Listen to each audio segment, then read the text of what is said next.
그 조국 사건 있었잖아요. 네네. 그때 압박을 어떤 압박을 받으신 적이 있나요? 그러니까 압박을 이게 이제 검찰총장이나 검사장이 좀 물른 사람이면 이렇게 하라고 그럽니다. 그건 더 수사하지 마라. 이건 여기서 덮어라.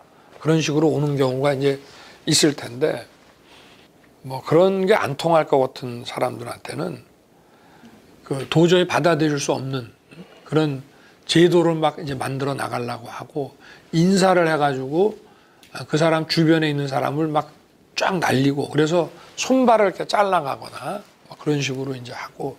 근데 조국 사태 때는 참 어이없는 일들이죠. 뭐냐면은 대검하고 서울지검 앞에 뭐 수만 명, 뭐 얼마나 되는 인원인지 모르겠는데 하여튼 소위 말하는 특정 그 민주당과 연계된 사람들을 다 모아가지고 거의 뭐 검찰을 상대로 협박을 했습니다.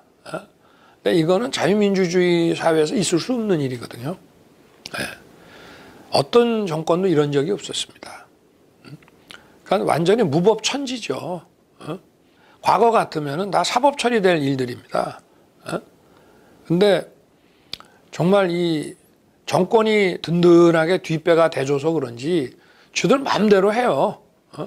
그러니까 그냥 모든 게 다 무너진 겁니다. 내 편이면 다 오케이고 이번에도 보십시오. 저 공수처가 언론인 뭐 정치인 해서 지금 드러난 것만 각각 수십 명씩 이 통신 사찰을 했지 않습니까? 이거는 과거 같으면은 뭐 공수처장이 물러날 정도가 아니고 이건 뭐 보통 일이 아니었습니다. 자기들이 야당일 때는 더 했고요. 그런데 뭐 아주 천연덕스럽지 않습니까? 공수처가 도대체 얼마나 강한 기관이길래 저렇게 마음대로 합니까? 저 정권이 뒷받침이 돼주고 뒤에서 하라고 그러거나 잘했다 하지 않으면 할 수 없는 짓들입니다. 저 보십시오. 제가 검찰총장을 하고 있는데 자기들 마음에 들지 않는 수사를 했다고 인사를 막 학살 인사를 해버리고 검찰청 앞에 수만 명씩 와서 저렇게 폭력성 시위를 하고 말이에요. 그 배후에 이런 강력한 권력이 없으면은 못하는 겁니다. 이게. 또 후반부로 가시면서 이제 계속 인사부터 시작해서 네. 굉장히 많은 압박이 있었는데 안 두려우셨어요? 저는 이상하게 그런 게 없어요. 그래서 여기는 정말 내가 맞서서 싸워줘야지 내가 그냥 여기서 슬슬 물러나서는 안 되겠구나. 이제 그런 생각이 더 들었죠.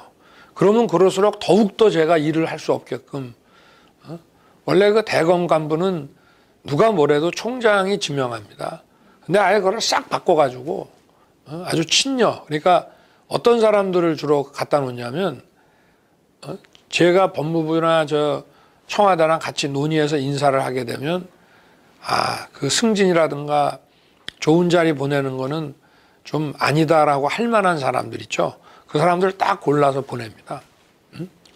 그러면 이제 저한테 좀 반감도 있을 수 있고 또 자기들이 별을 달았기 때문에 또 이 정권에 대한 고마움도 있고 그래갖고 이제 그런 사람들을 보낸 다음에 그 중에서도 또 한 6개월을 보고 좀 총장의 그 일을 아주 악랄하게 방해하지 않는 애들은 또 다시 바꿔요. 그런 사람 또 바꿔서 또 내쫓고 또 다시 집어넣고. 그러니까 이 회의를 하면은 그 내용이 바로 법무부 청와대로 다 보고가 됩니다. 그래서 터놓고 하는 회의를 못하고 제가 뭐 이를테면 국정감사 준비 같은 것도 그냥 안 했습니다. 뭐 자료 같은 거는 원래 놓고 아주 늦게까지 토론도 하고 해야 되는데 어떤 문제에 대해서 제가 어떤 스탠스로 답변을 할지를 같이 논의를 하면 그게 바로 민주당으로 다 넘어가서 다음날 그렇게 나올까 봐 6시에 퇴근했습니다. 그랬더니 작년 국정감사 때 자기들은 밤 12시까지 했는데 우리 총장님은 일찍 퇴근하셨다 하대요. 라면서 비아냥거리는 여당 의원들이 있더라고요. 그래서 제가 그 말은 안 했습니다만은 그 준비를 하면 그 내용이 다 새나갈 것이 거의 확실시 되는 그런 상황으로 저는 봤기 때문에 그런 걸 할 수가 없었어요. 그러다가 이제 징계 청구가 이루어진 겁니다. 네.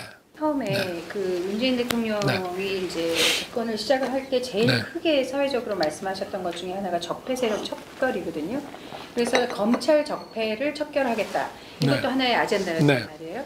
근데 후보님께서 이제 검찰총장 생활을 하시고 이번 정권을 겪으시면서 문재인 정권이 말하는 적폐란 무엇이고 또 총장으로서 실제로 경험한 적폐는 또 어떤 것인지 말씀해 주세요. 적폐라는 얘기가 이제 좀 원래 적폐라는 게 어떤 개별 비리나 범죄 그거 하나가 문제가 아니고 국민들에게 계속 불편을 끼치고 고통을 주고 아주 구조화된 부패 그런 것을 적폐라고 하거든요.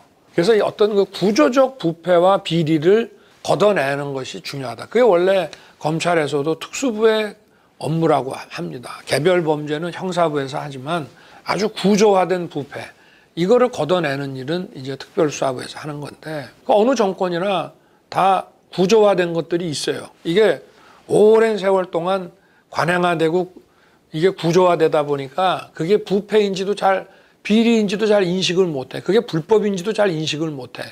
그러나 그게 사회적으로 어떤 그 불법적인 기득권 카르텔을 만들고 이익을 갖다가 독점을 하고 국민들에게 고통을 주고 하는 것들을 걷어내서 이 사회가 발전하는데 걸림돌이 안 되게 만들지 않은 거라 그 뜻은 나쁜 뜻이 아닌데 문제는 남의 정부 거든 자기 정부 거든 똑같이 해이죠. 그리고 대통령은 자기 정부의 비리라 하더라도 그거를 제대로 걷어내서 처리할 수 있는 그 시스템을 관리할 책임은 있습니다. 대통령은 범죄와 부정부패로부터 국민을 보호해야 될 그런 책임이 있습니다.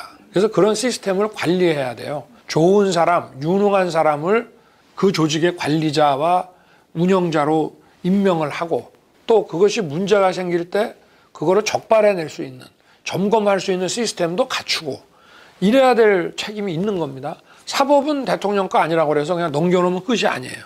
왜 외국 가면 판사 검사가 선출직인 경우도 많이 있잖아요. 선출직이 임명함으로써 국민의 의사가 반영이 되는 것이고 그럴 책임이 대통령한테 있습니다.